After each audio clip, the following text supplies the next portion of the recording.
Hello, you wonderful people, and welcome to another episode of Not Too Comic Book. This being a show where I talk about TV shows that are adaptations of comic books. For today's episode, I'm going to talk about Sweet Combat Season 1, Episode 27. Great episode. A lot of really interesting things went down in this episode, so let's break it down. Pretty tense and very serious episode all the way through. Like, obviously there's comedic bits, but it's a very kind of rough episode, just on an emotional scale all around. But obviously we open where the last episode left off with Hal's mom and Yanan's dad, and her like trying to help his back and everything. He's like, oh, just like my wife said, like, oh, this person would come into my life and help me, and he tries to like get her to like he's like, oh, I could show you these extra puncture points for your foot. And obviously, like, when she puts up her foot, he's like, oh, they're not there. I'm like, because he's thinking, like, oh, he imagined. I'm like, isn't that the wrong foot? And lo and behold, it was. He just remembered the wrong foot. I was pretty sure it was her right foot, and it is. But either way, I love that the awkward thing is, just as, like, he's, like, massaging her foot, Zhao Mi and Hao come in and are like, what the hell did we just walk into? It's like, oh, why is Yanan's dad here? He's like, I have no idea.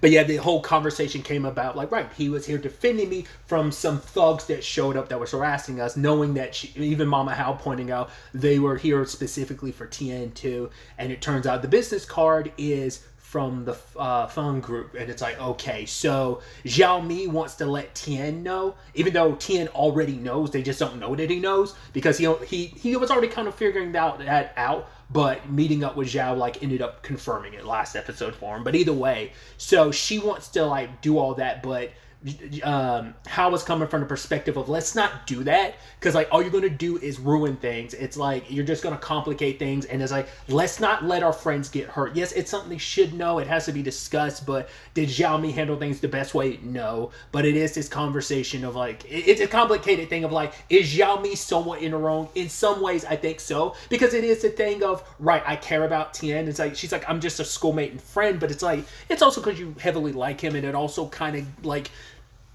to be fair, her and you kind of buried a lot of the hatchet, like, last episode, but it still feels like it just sadly took this one thing to kind of set this all in motion. I mean, to be fair, because for her, she made it clear, do not bully Tien, and it's like, Tien's being bullied by your family. He lost both his jobs, and he lost his home, so it's like, he's in a very rough spot. Because it's also like, they've always been very defensive of him, especially Zhao Mi in particular has always been very, like, quick to run to Tien's defense. So that's, I mean, once again, plus it's Feng Yu, so it, like, there's an extra layer of just like, ugh, like, I just want to, she already had issues with her, and like I said, they somewhat squashed the beef, but they just kind of reopened that wound. That wound was only recently stitched together, and just like, it ended up busting open because of this circumstance. So instead of calling Tien, she ends up calling Feng Yu and challenges her to a battle. Because at the same time, Feng Yu shows up at Tien's place. Is like, wait, where's Tien? Wait, him and his siblings moved. What's going on here? And the landlord's like, I'm a landlord, not a detective. You figure out where they moved to. So that's all happening pretty quickly. And then it turns out Zhao Mi challenged her to a fight. I think I've talked about this in a previous episode. This is something, the context around it's different, but this is something from the webtoon, them fighting in a ring like this. Like, kind of going pretty hard at each other, and the end result, how it even ended up getting resolved with Yanan, well, in the webtoon Moon Young, but obviously in the show, Yanan is the one who, like, ends up getting in the middle and stopping them. But essentially, like, the reason why the things are different, the circumstances being what they are in the webtoon, I mean, in the TV show, of Zhao Mi's coming from the perspective of, I knew you guys being from different worlds, you being from the family you are, would ultimately end up hurting Tien. A lot of the points that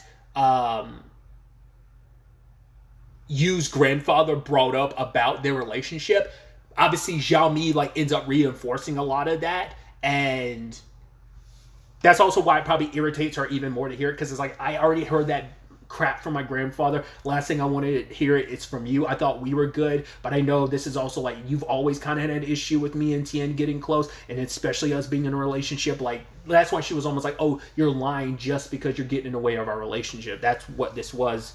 That, you know, but like I said, in the context of the webtoon, it's a situation where basically they both came blow to blow because they both like him, and it was this is like where it kind of really really hit a fever pitch of they both like him, and it was basically them fighting each other over being with him. So that's why that was so interesting, because now like you and Tien are full on in a relationship, so it adds a different context to this confrontation, but it plays out the same way, except once again, like Hao's there and he tries to like call someone. I don't know if he was calling Tien to try and like mediate the situation, or whether he would, whatever the case may be, he ends up tracking down Yanan, who comes in and stops the match. But obviously you find like hearing like, wow, like Xiaomi, are you telling me the truth? And she's like, when it comes to Tien, I would never lie about something like this. Like no matter what our issues is, I would never make up something like this. It's like, once again, kind of saying like, you should have break up with him because you're causing him, being with you is going to cause him more harm. It always would. You know, but also like you was making the point of I'm never going to give up when I'm not going to let him go like you or my grandfather want, you know, because she thought like finally like, okay, my grandfather like hasn't really brought up about me or Tien. He also hasn't brought up the fact is of me dropping out of school anymore. So she thought at least this was going for a little bit, but to find out your grandfather went above and beyond.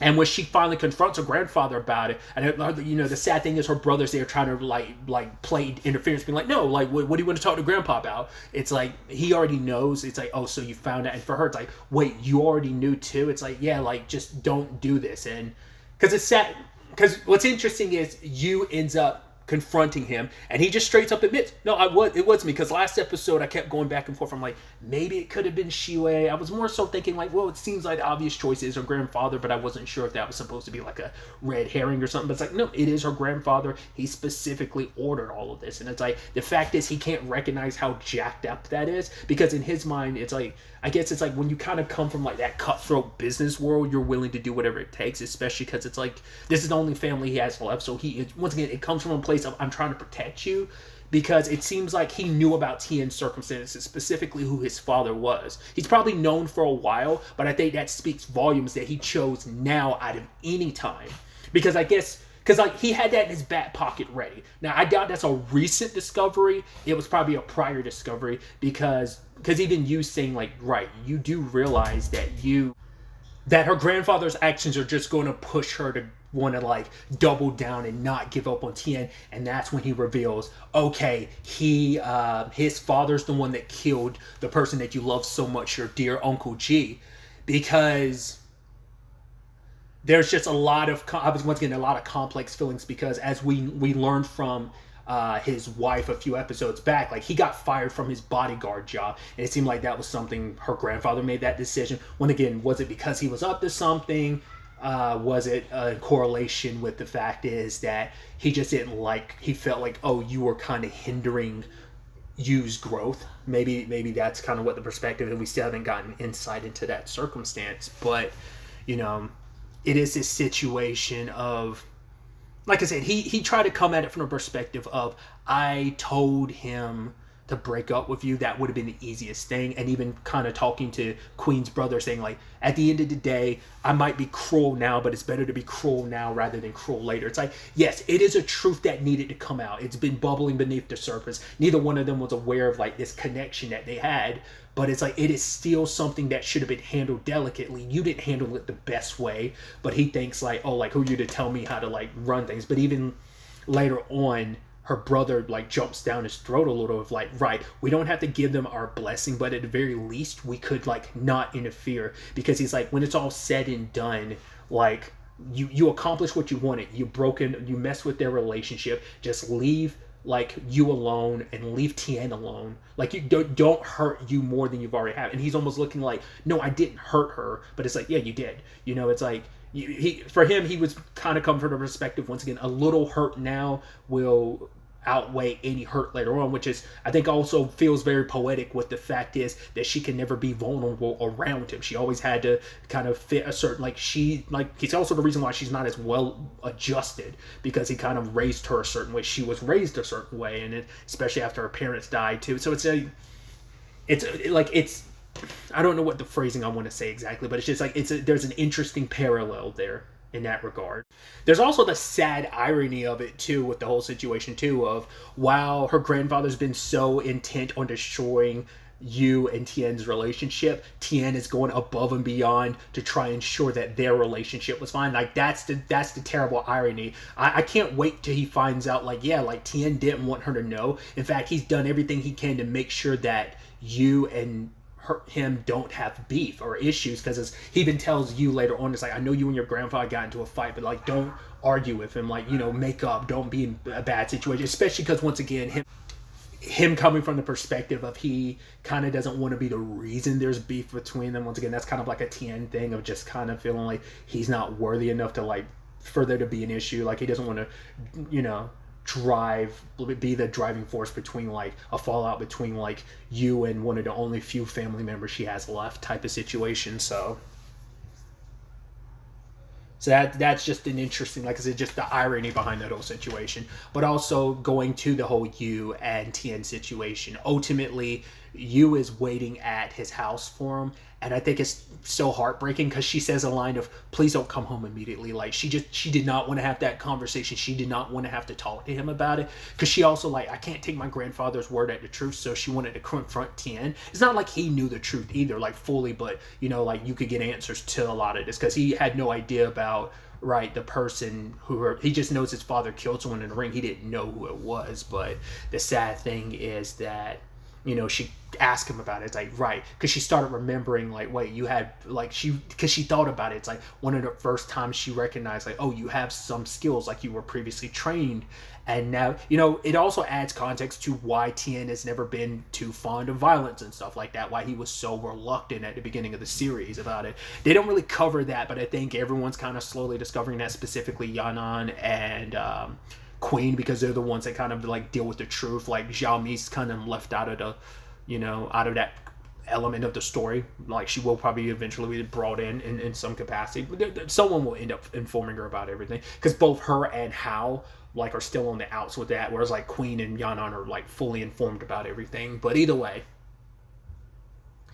it's still, like, you know, because for Tien, he's so confused why Yu's asking all these questions about his dad suddenly. It's like, did your dad learn the death strike? And he's like, yeah. And she's like, yeah, your father killed my uncle, the person I love the most. And Tien knows how important her Uncle Ji was to her, and he didn't realize, like, I didn't, you know. It's just like, it sucks too, because this might also be true to to Yu's grandfather as well. They're all missing context of, they probably don't know. I think even he doesn't know that, like, obviously it was like a fix. You know, once again, the only person that has this information is Xiao Mi, but she's not going to be able to correlate that all yet, you know. But it's like, yeah, it was no one's fault. Even it's a complicated layer thing, because it's like, sure, it was a boxing ring match, it was a mistake that happened, and sadly stuff like that happens. Even in the eyes of the law, he was found not guilty, but it doesn't change the fact is, it hit and hurt you so much, because, you know, what he meant to her, and to lose him. And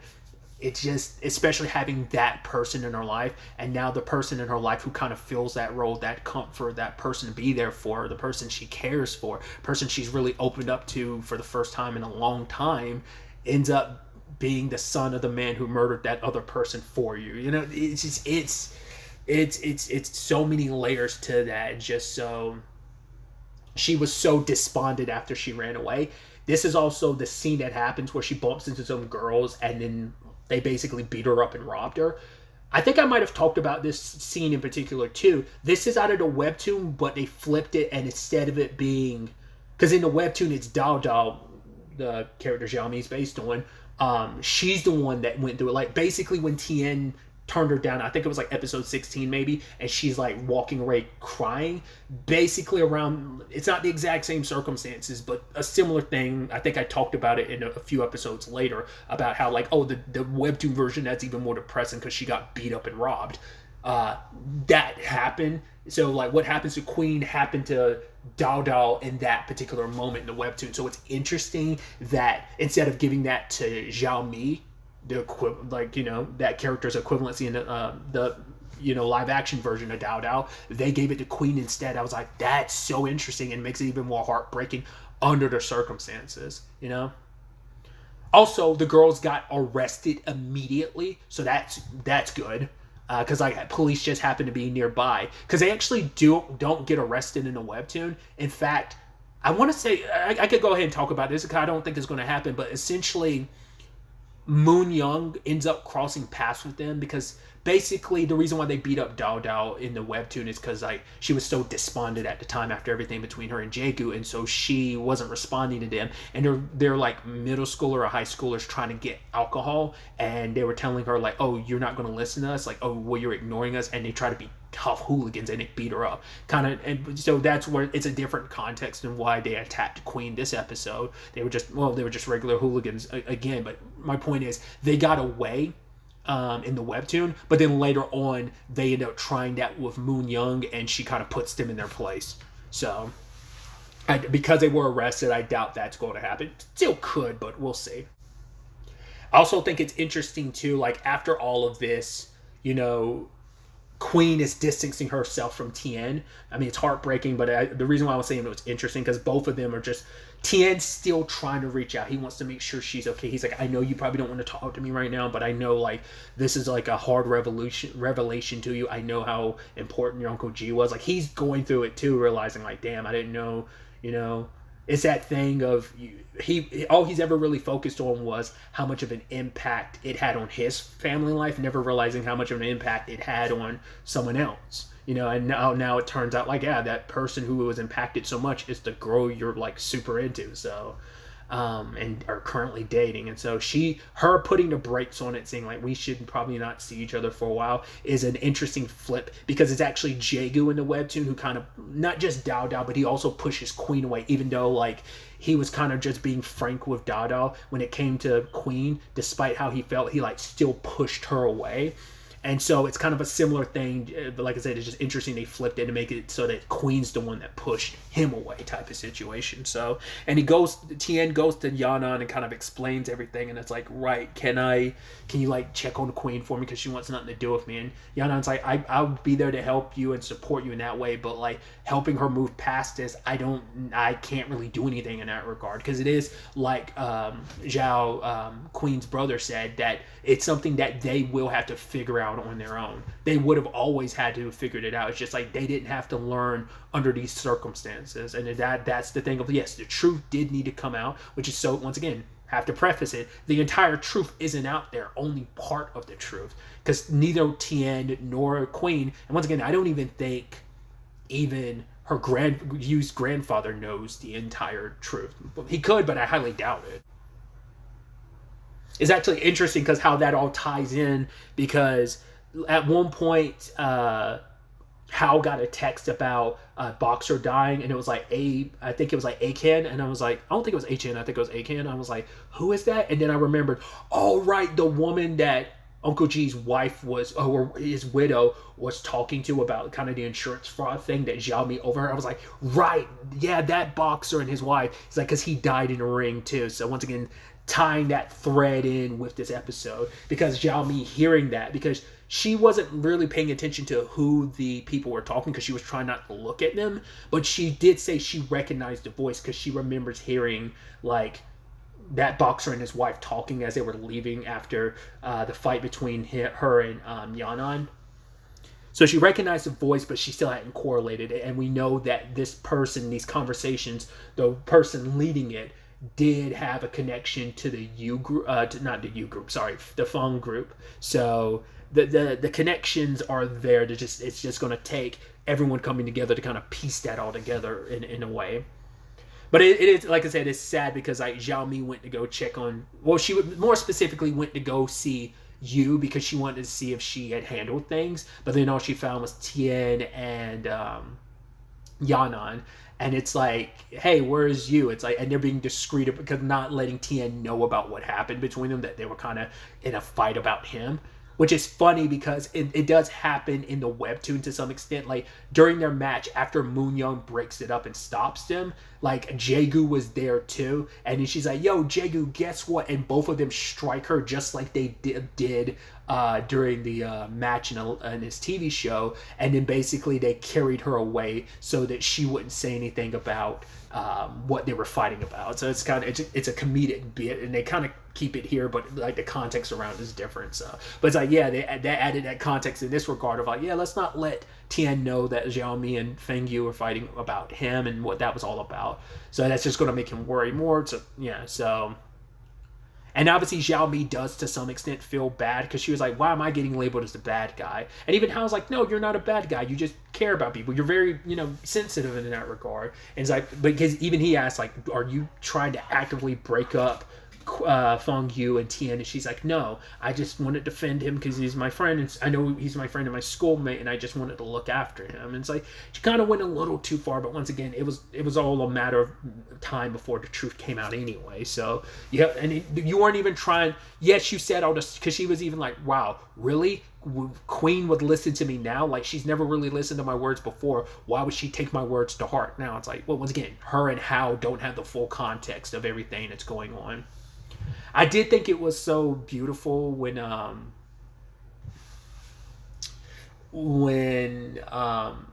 Yanan's dad, because Yanan and Tian go to see him, and he finds out, oh my God, you are like the son of one of my fellow disciples. And it's like, oh my God, like it's almost, he's like, it's almost meant to be that, that you would come into my life. And it's like, yeah, it's almost like God sent you here for me to train you, because Tian was kind of very like, because he was like, right, I'll look after you to kind of honor your father and everything, your family. I will look after you. You and your siblings will always have a place here. And he's like, right, I'll manage. Which he's like, you are so stubborn, just like your dad. Which is kind of interesting to know that that's where he gets that from. A lot is his father. So, but ultimately, he feels this need to. Okay, so. I will take up your training. It only feels beneficial, and I'll even teach you the depth strike. But it's like Tien's like, I don't want to learn that technique. It's like he can't forgive that technique because regardless of the circumstances, that technique took a life, but it's also the reason why his family fell apart in the first place. So, but obviously Yanan's dad's like, I completely understand, and I'm going to respect your wishes. Because that technique is like a curse, And it was even something, I want to say, who was it? Yanan that might have specifically said that, had brought up the fact is that this whole situation... No, it was someone else, I think. I can't remember who it was now that kind of brought up the whole fact is that maybe you and Tien could be the ones that end up basically mending... something from issues from a previous generation, that they could be the ones that kind of mend some scars and wounds from a previous generation. So you even had Yanan show up later on and bring that up to you of like what Tien did. It's like, right, he turned down learning the Death Strike because of how much it affected you. And it's like, so basically, once again, he was like, Tien's father was found innocent in the eyes of the law. Like, it's just, sometimes you go in a ring, there's going to be a winner and a loser, and sometimes shit like that happens. But it's like, are you going to blame Tien for something that he can't control, that he can't change? It wasn't his fault that it's happening. And will you take it like it? Because it's like, sadly, the person that she wants to take it out on, she can't because he's gone. Tien's dad is dead. And now it's like, and it's not like she wants to take it out on Tien, but it's just such a wound in her heart, and it's such a hard thing to grasp with the person that you cared about so much. It's like, and that same void in you that Uncle G filled, Tien does too, but the person that kind of filled that void is connected to the person who took that person from you. Like I brought up earlier, it's such a complicated feeling that like she doesn't know how to really process it and deal with it. She's not trying to blame Tien, and I don't think she does. It's just, I can't be around you with now knowing that it complicates things. I think even her grandfather recognizes, like, from what her brother had said, like, yeah, I probably didn't handle this in the best way. That, yes, the truth needed to come out, but it didn't have to come out this way. You also had that heartbreaking scene where I think it was essentially like the last scene, I guess the last time Queen had ever saw her Uncle G before he died, was the whole situation. I mean, I think this was probably around the time he got fired and didn't work for the, like, I would assume that was like the last time she ever saw him in general, because probably her grandfather probably made a whole point of, Well, also because I think because she had thought like, oh, well, maybe this was prior to his death, but I thought it was after his death, but maybe it was prior to his death that they left, because that's why she was so surprised to see his widow here, and like, oh, I thought they like moved somewhere else, so why is she back here? Yada yada yada. So like I don't know if like, but it seems like because she focuses on that memory, it seems like that probably was the last time she saw him in general. That was probably like years before he died, but it was still like the last time she saw him maybe. But either way, that moment between them where he was basically telling her to kind of basically always smile, it was like a very heartwarming and bittersweet, wholesome moment. That is just like him trying to like cheer her up because she was crying because she didn't want to say goodbye. He was like, no, kind of send me off with a smile. And that's also like tied into like her at the grave, at his grave, being like, what am I supposed to do? I don't know what to do. Tell me what to do, Uncle G, you know? So another storyline element we also got this episode was we continue catching up with Yi Chen as he's training and still putting in that effort and kind of still focusing on him going after Tien. But then when he was out, like walking home, he ends up getting jumped by the guy that confronted Guanyan last episode. Once again, I believe, and like I said, I could be misremembering, it was Guanyan that, well, Manon in the webtoon that got beat up by this. If this dude's supposed to be who I think that's maybe, I don't know. I'm curious to see what that storyline ends up being in the grand scheme of things. But yeah, like Yi Chen is in the hospital and Zhao Feng and Guanyan like visit him, and it's like, yeah, some random dude attacked. So it's like, right, the finals are around the corner, so he's telling like Zhao Feng like, hey, I'll keep training with you, but let's kind of be careful. But you see this smile kind of creak across her face because it's like, oh, we get to spend more time together. So I think she's kind of in a similar boat to Zhao Mi, where it's like those feelings are still there. You haven't quite quelled them yet, so it's just like everyone's got a lot going on. So I just think that's so interesting, like this late in the series we are getting that storyline sprinkled in, so I'm guessing that's tying in to the final arc, which I guess that's just going to be how this ends with the finale, the finals, which I think is so interesting because the finals were not the last arc in the webtoon. In fact, so much time ends up passing enough, like they actually go in, because once again, everyone's like, this is also in high school, once again, in the webtoon. So, like, Jaegu's a first year. Everyone else, Moonyoung, Dao Dao, and Queen are second years. Basically, like, the story goes up until a good chunk into their second year. You kind of skip a lot of time frames around the seasons and stuff. Around the time of their second year is when, like, time starts jumping around a lot more.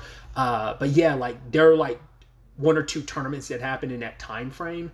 Like that's it, but like the main tournament that you follow, like you are in a TV show, that happens in like the earlier half of the. It happens. I think it ends up maybe like probably a little less than halfway through the webtoon. The tournament ends, so like a good like the back half of the series is just other stuff. But yeah, so it's gonna be interesting, like them kind of adding that to be kind of like the final like arc, along with all this other stuff stacked on top of it. But I can only assume Home Dude's storyline ties into the finals and stuff like that, because that's why he's coming after people who are participants in it and stuff. So I don't know. We'll have to wait to see how that all plays out, what the reveal about him and all of this ends up being. But yeah, I'm excited to see what happens next. But really, that's all I want to talk about. Till the next time we meet, be happy, be safe, live life to the fullest, and enjoy it. Good day and goodbye.